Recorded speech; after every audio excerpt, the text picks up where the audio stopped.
Now let me come to the topic. We have four entrepreneurs here. While Vipul works for HDFC, he's very entrepreneurial. He ran the fund like an entrepreneur, and I've known him for a while, and I understand that he has an entrepreneur in him. Mr. Nath, I'm meeting you for the first time. I know that I know Karthik because he used to work in media, but I've never had the good pleasure of meeting you. But I've been following your story and what you've done. So you made some marquee investment companies that have gone on to do well. Of course, you're an early stage investor, and of course, Stage has worked in various investment companies, private equity ecosystem for a while. And Monisha built a company. She sold it a couple of years back, and then partnered with two other co-founders to invest in a film and entertainment company, and has made a mark to be among the top film and entertainment companies in the country. So the topic is Baptised, the Indian entrepreneur, Baptised by Crisis, the Indian entrepreneur in 2020. So let me get opening comments from each one of you. Let me start with Monisha. Monisha, you come from the film and entertainment business. The last 6 months were very tough. For almost 4.5 months, you couldn't shoot, you couldn't produce content. So tell me, as an entrepreneur, have you been changed, morphed? What has happened to you and your thinking? I think firstly, I know that it's been a very tough 6 months, undoubtedly. Having said that, it's also been the best excuse for saying that I'm not ready for a meeting, or I'm not ready for going out to shoot. It's given, in a sense, a lot of entrepreneurs like myself a chance to pause and reflect and take stock of what I think, particularly the last decade for our business, has been a frenetic pace of growth. While the theatrical business hasn't grown in the same quantum of numbers that we've seen the consumption of generic content, but as such, the sector has grown exponentially, and it's helped us actually, consider the pivots that we had to make, very quick decisions that had to be made in the last 6 months. One of them being to actually move closer to marriages with OTTs. Coming from a traditional entertainment content company where the vanity of seeing yourself on large celluloid is very attractive.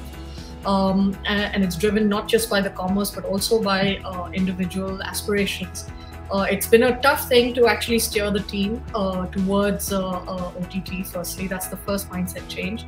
The second thing has been work from home. Interestingly, we are a gig economy sector, so it's not been that tough for us to adapt in a sense. But going back to work now, in the last 4 weeks, we've actually had different units shooting out in India, in different parts of India, and it's not easy. It's tough. I can tell you this: we are fighting COVID on the ground. It's things that the media will not carry. It will not hit headlines, but I can tell you it's a very real threat for the safety and the good health of every person that you are responsible for. And then again, indirectly, their families as well. So we're really working with the Damocles sword on our head right now. Thank you, Monisha. We'll come back to you. But just to tell our viewers, we had 2,500 viewers at the last count when I was moderating the last session, and about 3,000 when Karan Bajaj was speaking earlier in the day. But let me tell you that Monisha has had a role in my journey. She was a headhunter, and I went to her. She placed me in HCAL after my business school, and that's how I got into media, worked in advertising. She sold her first company, which was an HR and recruiting and staffing company, to Randstad, made a lot of money, and then partnered with her brother, who is one of the most celebrated directors and her friend Madhu Bhojwani, who was a partner in Randstad in Emmay services, to launch Emmay Entertainment. Nikhil Advani is Monisha's brother, and I don't have to tell you which movies has Nikhil and Monisha and Madhu done. They've done some of the biggest movies, and they're among the top 5 production companies. And I'm telling you, they run the company like a corporate entity. They run it with projects, they run it with professionalism. Their lifestyles are very different than the directors and producers' lifestyles in Bollywood. So they're very corporate in the way they work. So they're a unique entity. And because I've known her for 20 odd years, I can say that what I say it with absolute knowledge of how they work from the outside and the inside. Let me bring in Sanjay. Let me get you in. You're an entrepreneur. You started this fund. You started this venture, and you invest in ventures, right? What has changed in your mindset when you invest and what is the mindset change you've seen in the entrepreneurs you've invested in or about to invest in? Sure. First, thanks, Dr. Batra, for having us, and I want to just wish my friend Tej happy birthday for becoming 1 year younger. And thank you, Sanjay. Yeah, and thank you so much. And I think there's a bit of echo here when I'm. But Monisha, also congrats. And I think in your world, being corporate is always a compliment, right? You're very corporate, so I think Annurag meant that as a real compliment. Annurag, getting your question on what has changed. I'll go back.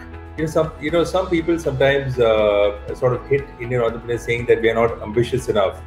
And I think after the Flipkart, though it was even just one, it was the largest e-commerce exit of actually across the world, right? One of the largest global exits. It showed, we've always been ambitious, but it showed that you can actually create value right across the stream, right? Right from your early stage investors to your supporters to ESOPs to employees to everybody, right? To support stuff like drivers and everyone.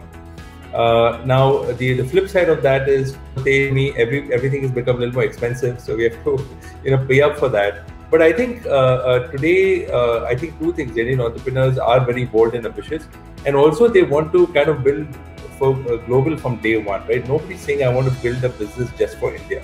Now, if you look at our Unacademy, we're proud. We worked very hard. Our first unicorn is got announced earlier this month. India is such a large market there, so you don't always have to build global, but the ambition is there, right? Nobody says, I'm an Indian entrepreneur, say I'm a global entrepreneur. I think that has changed. And what we need is, I look around the table here, we need many more success stories. People used to talk just about Flipkart. Today you have many more. And I think that's what cycles do, right? Investment cycles. And, Karthik and I, we're sort of startup founders backing out the startup founders. And that doesn't go away. I think it's best to have more homegrown VCs coming up, more ex-founders becoming investors.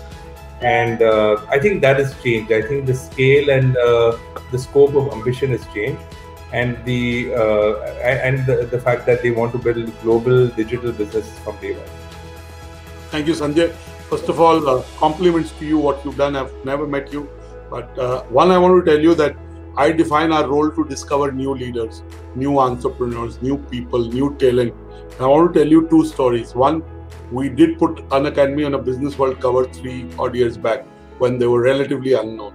So we've discovered a lot of people who were doing well also, but were never on a cover, or we discovered them, so to say, because otherwise how do we excite our readers? If we keep putting Mr. Ambani, which we'll have to put every issue for the amount of money he's raised, or a Mr. Tata, or so on and so forth.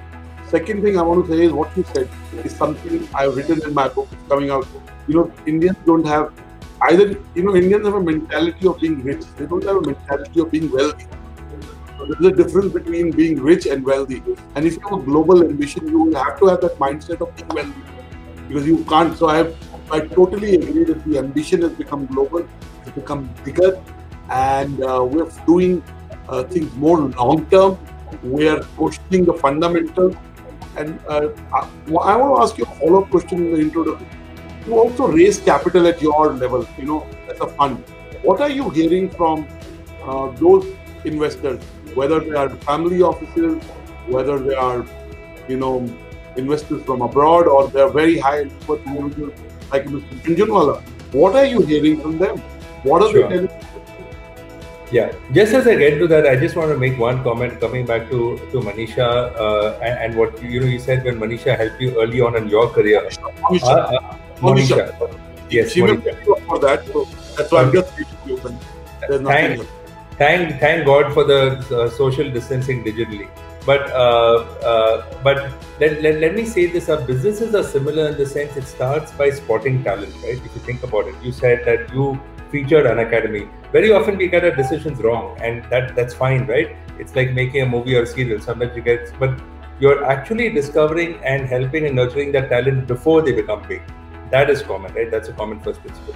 To answer your question, I'll just bring in Tej's perspective about China here. When you combine China and the Valley, what LPs have said, which are our investors who invest in funds, said that we've always believed in India, but it's taken a very long time to make money, right? There's a big difference. We believe in India, we believe in the scale, but paisa banaya ki nahi, right? So you have one Flipkart. I think that's what we're seeing more and more now, right?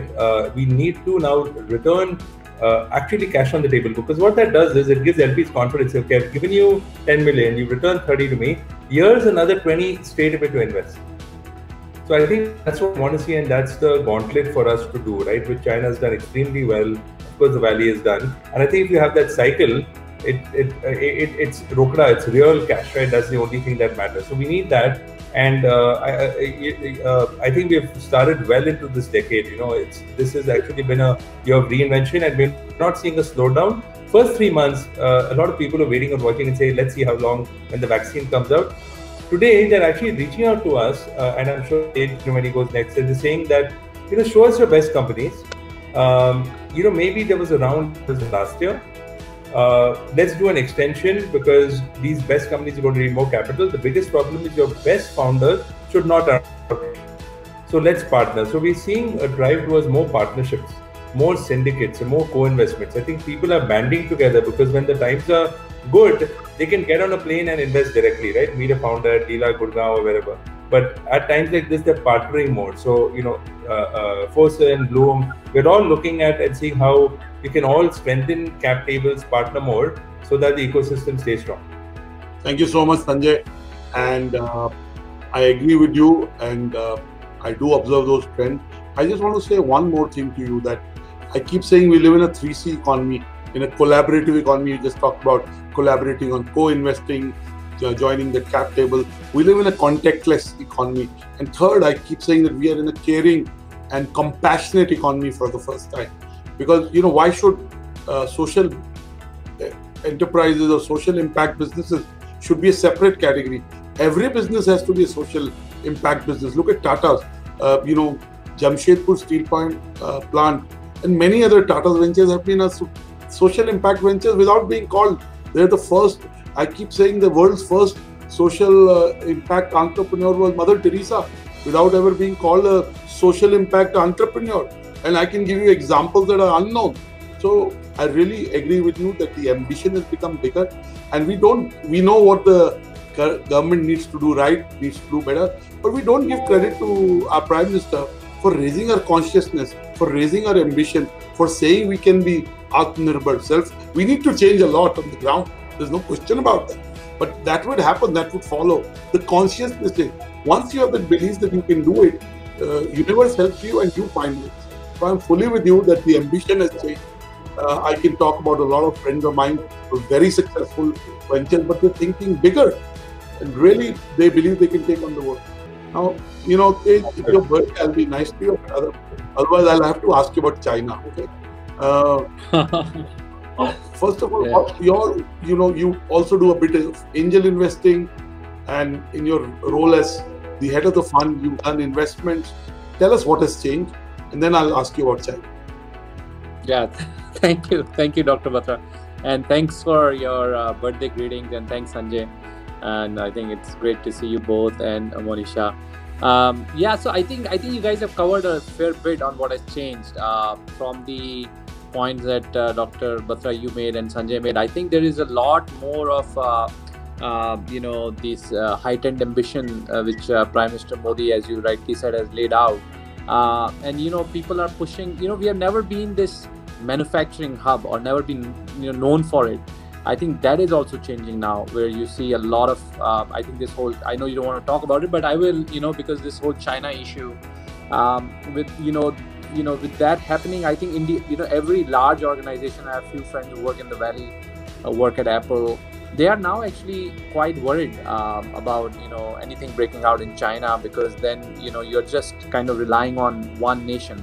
So you'll see a lot of that actually moving towards India, and we have all the right the right channels. Obviously there's a lot of work to be done, but I think not only on the tech side, which Sanjay and I cover, I also think on the manufacturing side there is a big boost, both from Niti Aayog and Prime Minister Office, to see that also get developed in India, because we have the right talent.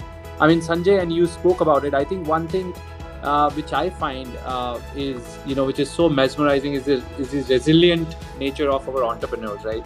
A lot of them started in this and this is generally true for Indians as well. When we started out in crisis, we were, as VCs, we were, super busy kind of redrawing the business plan and see what the world is going to look like. And honestly, we were thinking by July or August, and this should be somewhat over. But that did not happen. And I'm so pleased to see the resilience of all the founders we have. As a matter of fact, I'm just so amazed with the people that we work with. All of them came out of, on the tech side with true colors. And other things Sanjay also mentioned to you, that the time taking to go to unicorns in India is reducing, right? And what has happened with the blockage of sort of the Chinese investment flow, a lot of companies, including your best friend Dr. Batra, has found a lot of capital from US. He raised 20 billion in the lockdown, right? Which just to put in prospect is actually the entire money that the VC and PE industry had put in Indian startups. It's the most lucky panel for me. Sanjay called me talented. You called me friend of Mr. Ambani. I think I sorted after this. I'm like, I'm happy. So I think other thing what has changed is I think the companies have become more efficient. They're not spending this crazy money on customer acquisition and burning a lot of money. Everybody has become very, very cash conscious, which is a positive that has happened.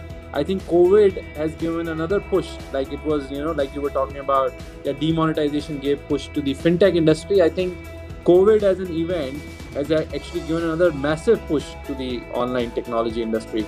And you will see a lot more people adopting it, including my mother, who can now order on Big Basket by herself. She was able to use WhatsApp, go on Netflix, etc. Now this is an absolutely new level. So I think the buying consumers are going to grow from maybe like 80 million to about 200 million in matter of few years. Also, we are becoming self-reliant in terms of producing phones, right?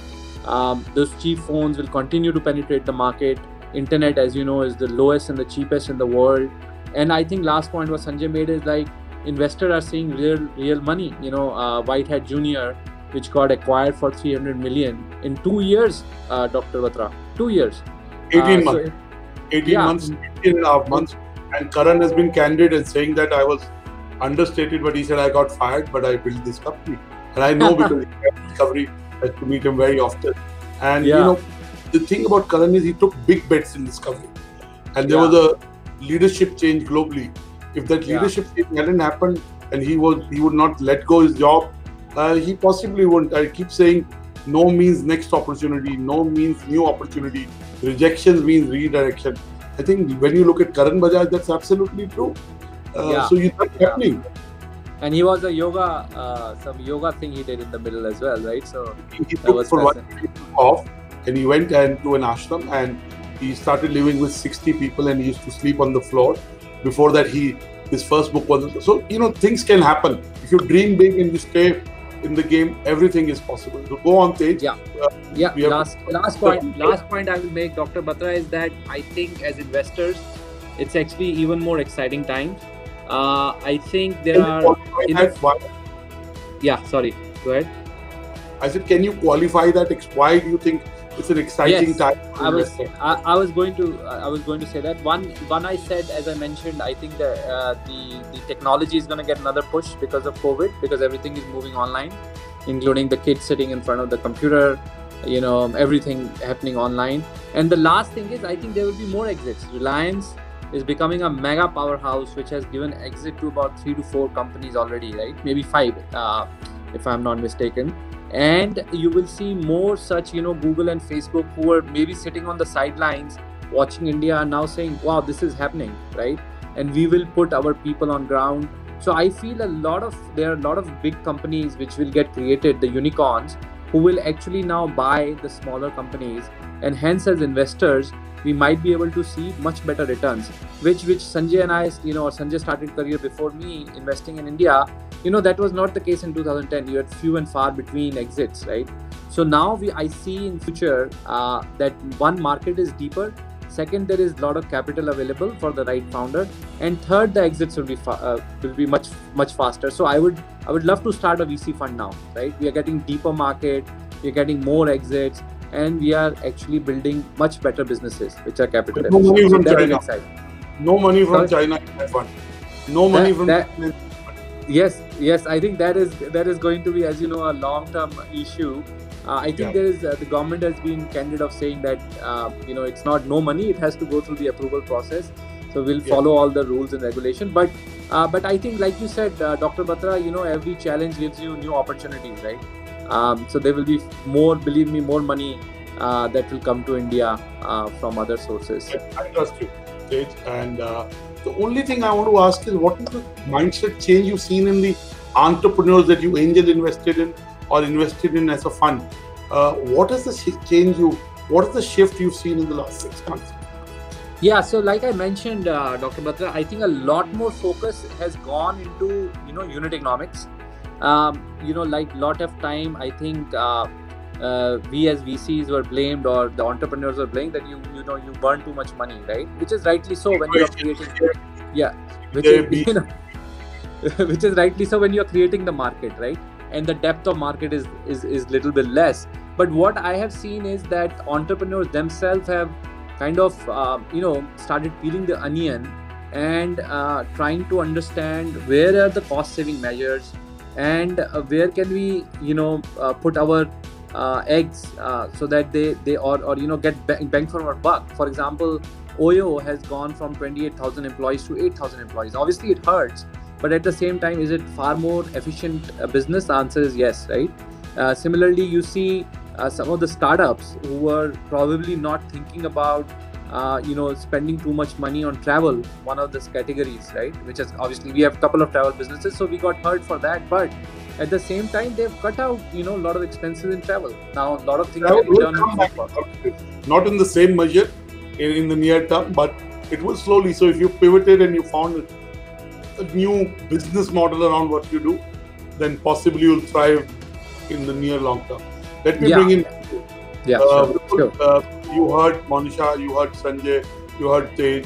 I know, as the leader of the fund, what has changed about your investing style? And when you talk to real estate entrepreneurs, has something changed in them, or they talk the same language? Is the same style of working, or has something changed about how they work? And second, Vipul, in real estate, with the commercial space becoming less important, at least for the short term, what is the future of commercial real estate? And second, in residential, do you think millennials who have for the first time found the value of staying in a home will buy homes? That's an additional question I wanted to answer. But your outlook on what you see has changed in the entrepreneur, and what has changed in the conversations you're having with real estate developers, the entrepreneurs. Vipul? Thanks, Annurag. I'm sorry, I think I got locked off in the middle. That's why I'm kind of in and out. But first of all, I think COVID is not probably the only problem that real estate industry. So just to give context, so I run a private equity fund. We are in fact one of the larger ones in terms of residential and commercial real estate. The sector already had a lot of problems, and it's pretty much there over the pink newspaper. So that's not the issue. But I also believe that, and we are seeing this now, that the entire things that they are slipping down at a macro level has really provided a whole set of new opportunities. Not to get too much into details, but without getting too much in details, but one of the policy that I fundamentally believe have been, say, a success factor of the current government, it is their affordable housing policy. To give you an example, if 5 years back you get off at Bombay airport or a Delhi airport or a Bangalore airport and go to the center of the city, the only hoardings that you will see of a real estate project would be all aspirational. They would be, $1 million homes and, semi-clad women to put it, and being trying to sell some dream somewhere. Today, if you do that, obviously getting flights is a problem today, but even if you do that, today all the hoardings which are there of real estate will only talk value. They will talk 1 bedroom, 2 bedroom, 21 lakhs, 41 lakhs, 91 lakhs, blah, blah. Now, what has happened? What has happened is, and that has got more exaggerated with this COVID, is that the investor, obviously nobody is investing in real estate today. The people who are users were always sitting at a significantly lower level, both at a per square foot price and a unit price. And that is why there's a huge churn happening. Like in every crisis, as the panel mentioned, and it was mentioned in the morning, it presents phenomenal opportunities. To give you perspective, housing below 50 lakhs is selling almost at a pre-COVID level for the top 15 developers in India.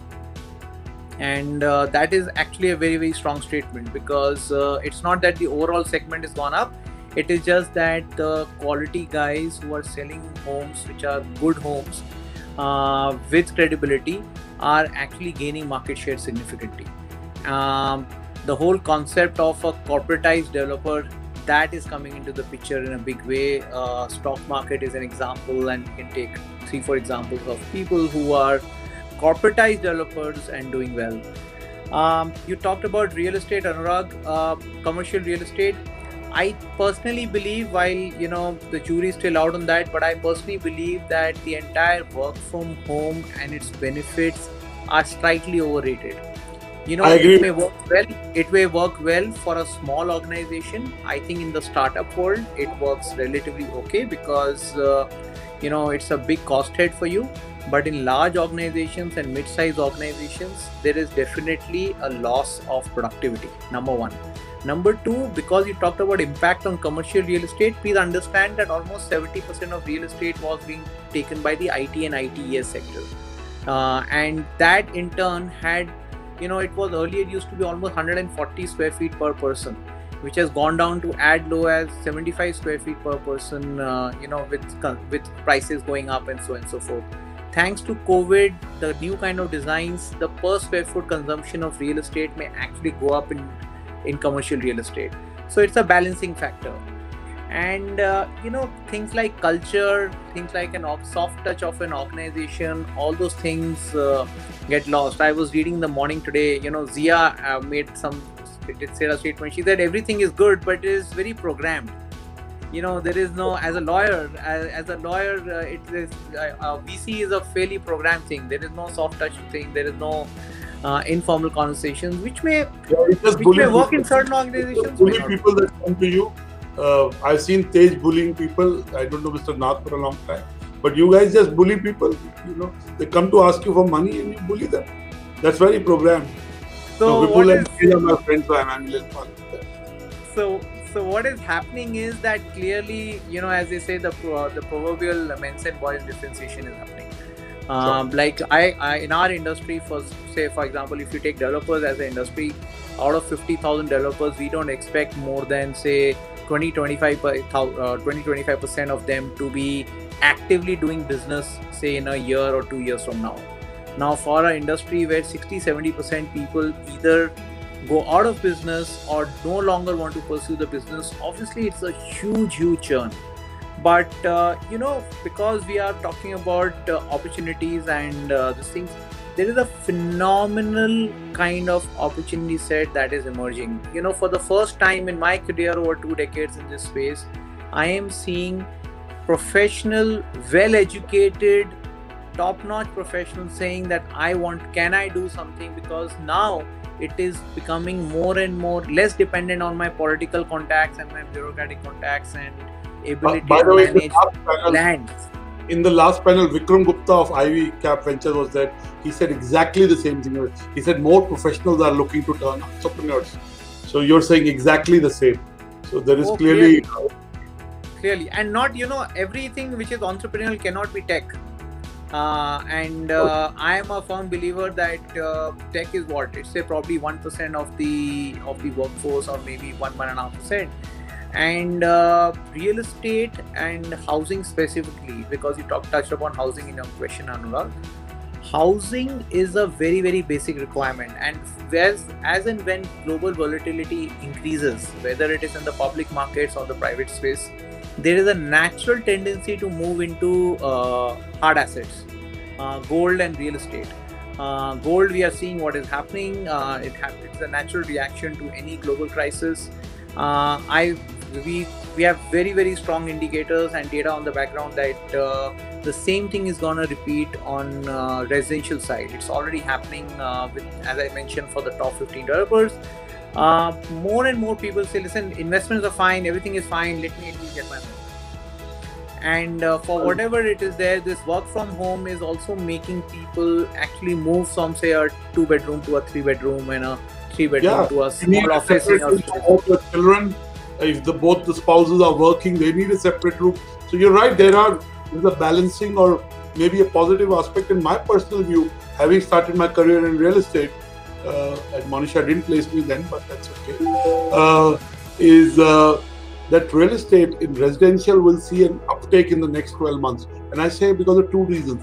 One, because families and individuals have saved a lot in the last 6 months. And the one space that they spend. Second, because of the requirements. And third, is millennials will buy. First time their parents, brothers, sisters will convince them. Because earlier the millennials were working in the co-working economy. They were taking a car. Now possibly what has happened in China, March when the lockdown opened, in April, the sales of 2-wheelers and 4-wheelers went up because there's a need for personal mobility. Similarly, my sense is over the next 12 months, residential sales in the affordable segment, in the mid-market segment, will be very robust. I agree with you. That's my understanding of real estate. Let me try and close this panel by asking you my last question and getting one prediction from you. Sanjay, a lot of things have changed about entrepreneurs, about investing, about business. Tell me one thing that hasn't changed and you would like it to change. Oh, what has not changed? That's interesting. You've flipped it. No, I think the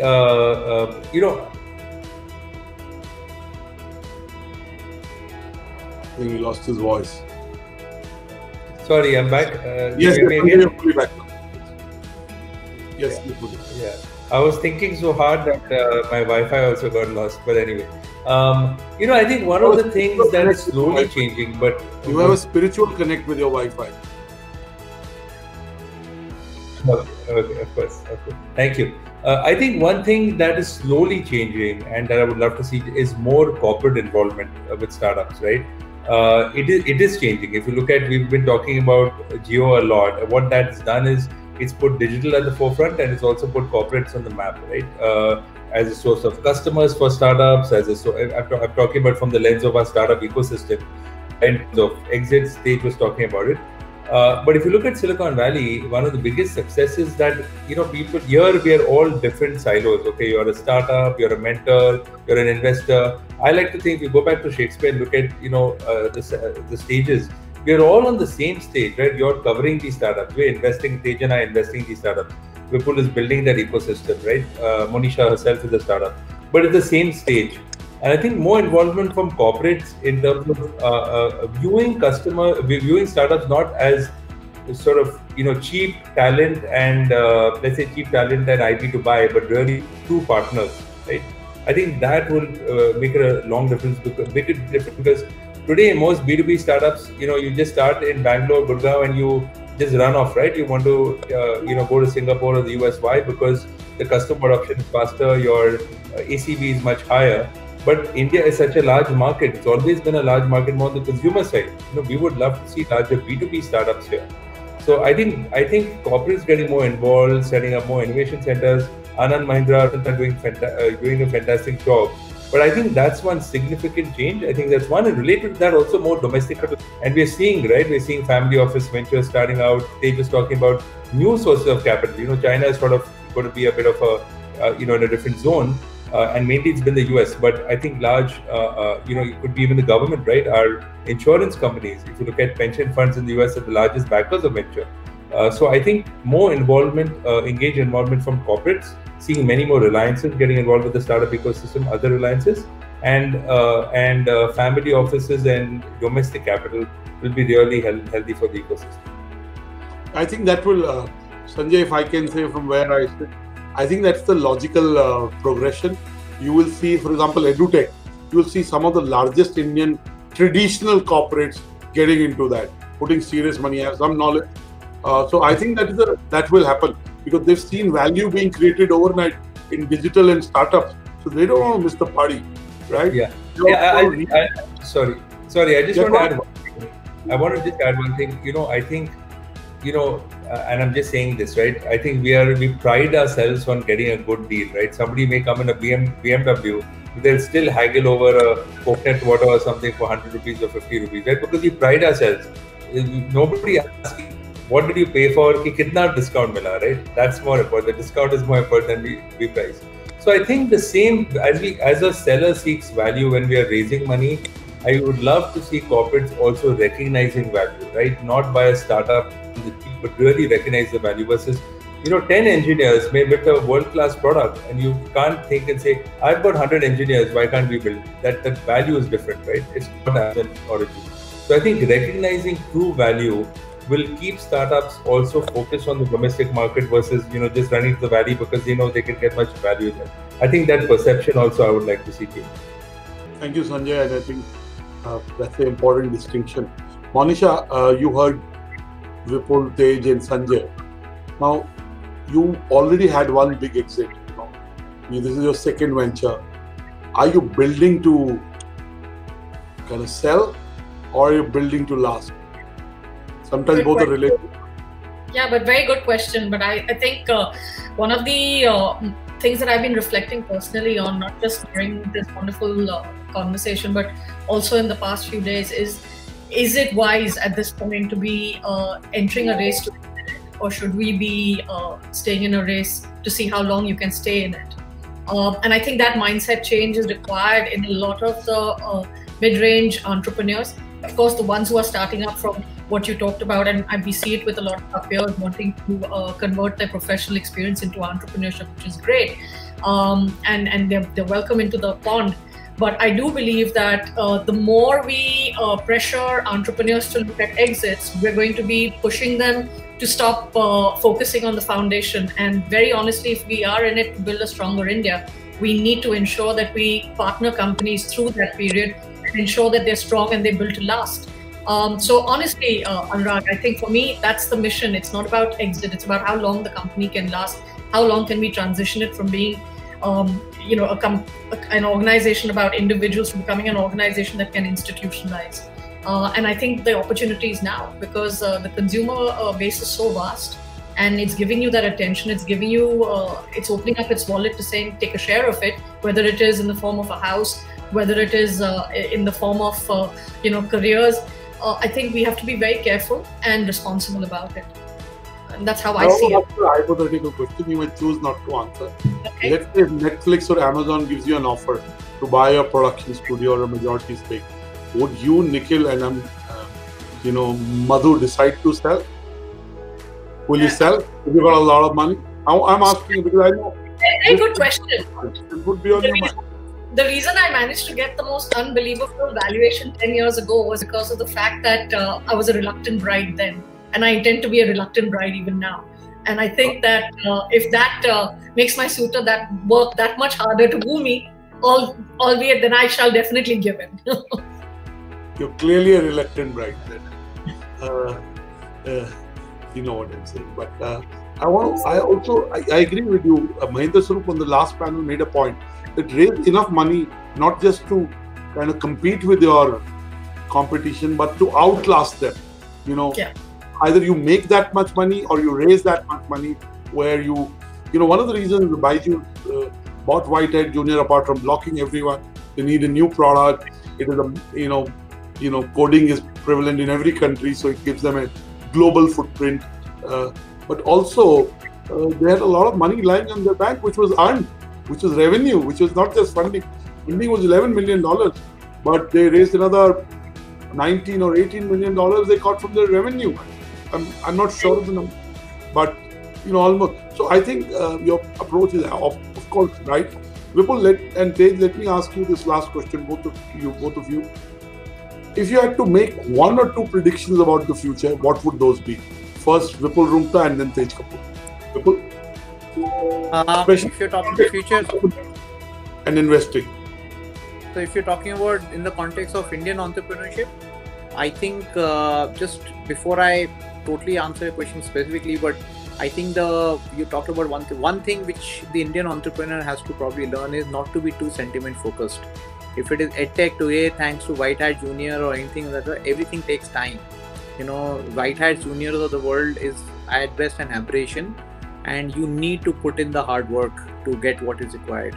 Having said that, I think there is fair bit of stuff that is happening. There is tremendous amount of innovation at the ground level, and as Sanjay mentioned, it just needs to be hand lifted and supported a little bit more by professional funds, corporates, so on and so forth. Peek into the future, I think we have a great play ahead, especially in fundamental sectors, because they have not yet been disrupted. And I'm specifically talking, say, related to hard asset real estate and so on and so forth. It's gonna do really well, because anybody who gets into it today will do very well. I will not comment much on existing guys, but from a future perspective, it's very bright. Tej, you have the final word. Okay, so before giving the final word, I just want to make one more point of Monisha, and I think what she was mentioning. I don't think we have a robust IPO market, and that's as a result, Dr. Batra, is where the M&A is so strong versus the companies getting listed. Like if you look at story of Alibaba, Jack Ma, etc. Companies get listed, they go to IPO, hence they don't liquidate or sell it off to somebody else. So that's my take on that, and I think our IPO rules in the stock market should be really looked at, where profitability should not be challenged, etc., so that our entrepreneurs can actually give exit to the investors and also list their companies and have control. So that's one thing. On prediction, sir, I think India will be home to at least 70 unicorns by I don't want to give a year, but next 5 years. We don't call it unicorn, we call them proficons. They're becoming profitable. You still use that old pre-COVID. I don't know about profitability, but I can tell you that there is like Vipul was mentioning, there's a lot of disruption. So that's my one prediction. My second prediction is less people will buy cars, less people will get married, and unfortunately less people, I think, will buy real estate. So because I think everything is going to become more of a I've done all those three things. I got married, I bought a car, and I bought real estate. So I've kind of done that. Was on a lighter note, the last one. But before that, I think those two really have to be the ones that you should hold me to. I want to close because we're already at it. But Sanjay, I want to ask you this question. I want to ask this to Tej because he will be objective, but how objective can he be? I think we'll accept big investment from China in the near medium term. Let's say in the next 3 months, the same sentiment continues, but over the next 12 months, 18 months, 24 months, do you think China and India relationship business-wise will be better and we'll be able to accept Chinese money? What's your sense? Yeah.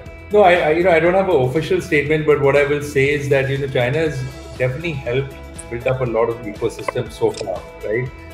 Karthik, my partner, sits on the IVCA, and a lot of those regulations and policies are going to be worked out.